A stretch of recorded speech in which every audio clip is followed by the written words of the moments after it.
konflik antara pasukan militer Israel dan Palestina di jalur Gaza kembali memanas. Konflik bermula ketika pasukan militer Israel melancarkan serangan udara ke wilayah jalur Gaza. Serangan itu kemudian dibalas Palestina dengan meluncurkan roket milisi Sabtu 6 Agustus. Melihat hal ini, Rusia mendesak semua pihak yang terlibat konflik Israel-Palestina menahan diri. Hal tersebut dikatakan juru bicara Kementerian Luar Negeri Rusia, Maria Zakharova, dalam pernyataannya dirilis pada Sabtu 6 Agustus. Ia meminta semua pihak agar kembali ke situasi gencatan senjata berkelanjutan. Moskow sangat khawatir tentang suatu babak baru kekerasan bersenjata di zona konflik Israel-Palestina, ujar Zakharova dalam pernyataannya sebagaimana dikutip TASS.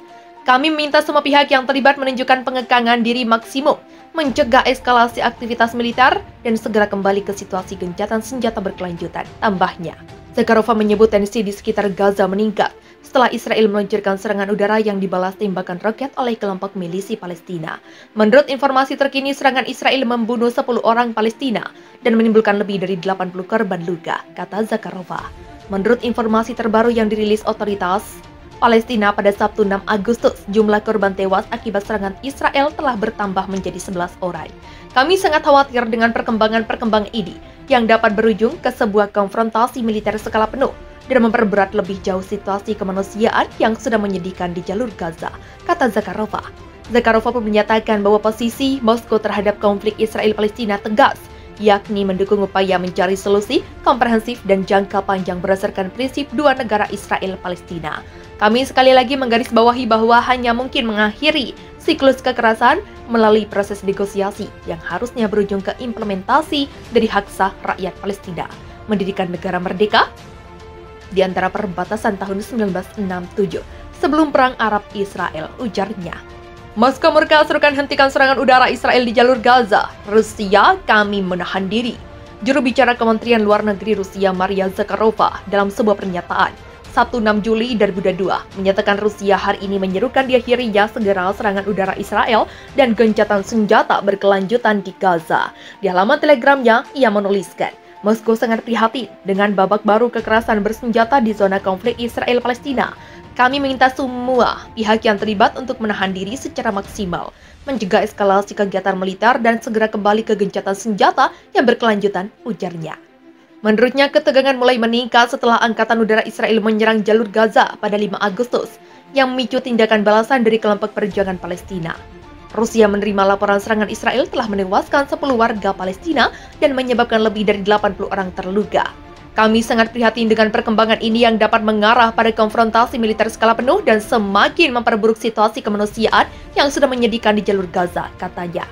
Juru bicara Kementerian Luar Negeri menegaskan kembali posisi Rusia dalam mendukung upaya untuk menemukan solusi komprehensif dan jangka panjang untuk konflik Palestina-Israel berdasarkan prinsip dua negara.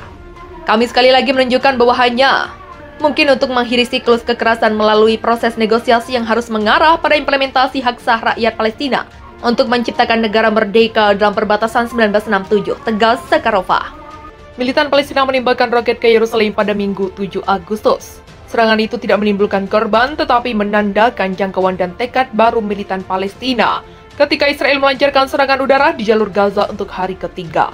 Sirine peringatan roket terdengar di Meifa, Seret Zion, Kiryat An-Nafim, Abu Ghaus, dan Kiryat An-Nafim, komunitas sekitar 5 km sebelah barat Yerusalem. Seorang juru bicara militer Israel mengatakan roketnya ditembakkan ke Yerusalem telah dicegah. Sirine peringatan roket terdengar di Meifa, Seret Zion, Kiryat An-Nafim, Abu Ghaus, dan Kiryat An-Nafim, komunitas sekitar 5 km sebelah barat Yerusalem. Seorang juru bicara militer Israel mengatakan roketnya ditembakkan ke Yerusalem telah dicegat di atas kota-kota itu. Tidak ada laporan mengenai korban atau kerusakan. Gejolak itu telah mengkhawatirkan kekuatan dunia dan mendorong mediasi gencatan senjata oleh Mesir. Dia akan dijawab dengan tenang, jika mereka terus menembak, kami akan terus bertindak, kata seorang juru bicara militer Israel seperti dikutip dari Reuters. Jika mereka mundur dan berhenti menembak, itu akan menjadi sunyi, lanjutnya. Semalam Khalid Mansour, seorang komandan senior kelompok Jihad Islam militan, tewas di Gaza Selatan bersama dengan 2 rekannya dan 5 warga sipil lainnya. Jihad Islam mengatakan tidak akan membiarkan darah mereka mengering sebelum mereka membombardir pemukiman musuh. sekitar 30 warga Palestina, setidaknya sepertiga dari mereka warga sipil dan 2 dari mereka komandan senior jihad Islam, tewas dalam gelombang pertempuran di Gaza selama akhir pekan. Sementara serangan roket telah mengirim puluhan ribu warga Israel ke tempat perlindungan. Sementara itu, titik potensial bentrokan lainnya muncul ketika orang-orang Yahudi yang memperingati 2 kuil yang dihancurkan pada zaman kuno mengunjungi kompleks Masjid Al-Aqsa di Yerusalem, tempat kuil-kuil Yahudi itu pernah berdiri. Orang-orang Palestina menganggap kunjungan semacam itu sebagai penghinaan agama dan politik. Rekaman yang beredar secara online menunjukkan berapa orang Yahudi berdoa di alun-alun batu yang ditinggikan di kompleks yang melanggar peraturan Israel, dan polisi bergerak untuk menghentikan mereka ketika orang-orang Palestina berteriak sebagai protes. Orang-orang Yahudi menyebut situs tersebut sebagai Tempel Maut, sementara Muslim menyebutnya sebagai tempat suci. Hubungan Israel dan Palestina kembali memanas, pemicunya akibat pasukan Israel menggempur jalur Gaza dengan serangan udara pada Jumat 5 Agustus. Hingga Minggu 7 Agustus, pasukan Israel dan militan Palestina masih saling serang. Terbaru, roket dari militan Palestina meledak di pinggiran barat Yerusalem. Tidak lama setelahnya, sirine peringatan berbunyi keras. Belum ada laporan apakah ada korban tewas dan luka akibat serangan roket itu. Kelompok milisi jihad Islam di Gaza mengatakan, serangan roket itu sebagai balasan atas serangan udara Israel. Darah para syuhada tidak akan disia-siakan, dan para pejuang suci tidak akan membiarkan darah ini mengering sebelum membombardir pemukiman musuh dengan roket, kata kelompok milisi jihad Islam dikutip dari Reuters.